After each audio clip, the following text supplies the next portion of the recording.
Hello, I know I haven't made a video in a long time, about a month on this evolution simulator, and admittedly I did sort of pause working on it, but I probably am going to start up soon.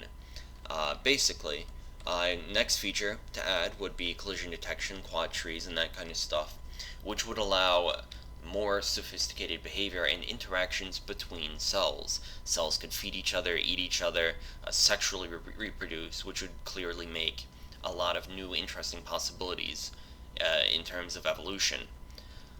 Right now, this video is mainly just because I want to release the current version of the program for people to try.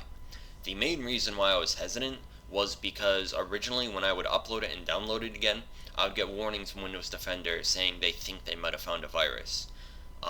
It got to the point where anytime I would compile it, the Windows Defender would immediately pop up saying they had removed the executable file.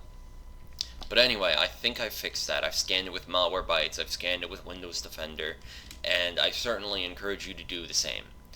But I will provide links to it both in r/evolution simulator, the subreddit, and I will also provide a link on the description to this very video. Basically, before you use it, there's two main things I want to point out. One is that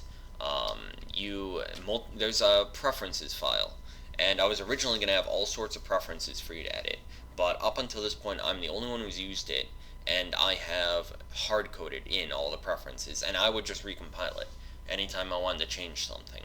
But there is a preferences file, and it has one very important option, and that is multi-threading.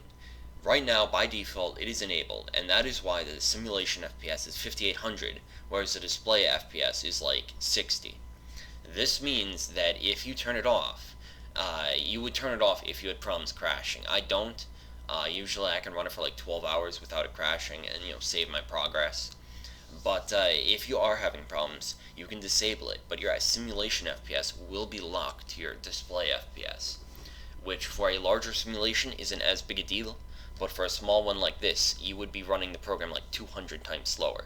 It would be really something. It would be like if you hit the minus button here and even that's like 400.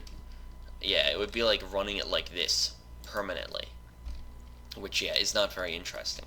The second thing I wanted to point out was that when you hit drop or spawn, drop does one cell right at the center of your screen, spawn does 5,000 cells randomly around the map.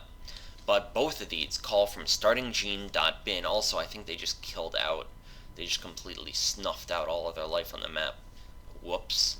Anyway, when you do that, it will call startinggene.bin, and that file, you can delete it and replace it either by going to a cell and hitting export, then deleting startinggene.bin and renaming export.bin to startinggene.bin, or you can go in here, you can go and you can edit it to, I don't know, see if you edit that, it actually updates immediately, which is pretty nifty.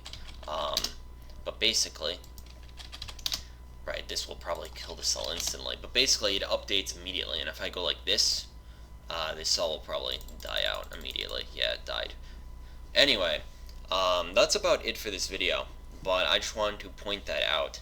Be sure to leave any feedback if the program doesn't work for you, or if you make something interesting evolve. Let me know. I would love to hear that.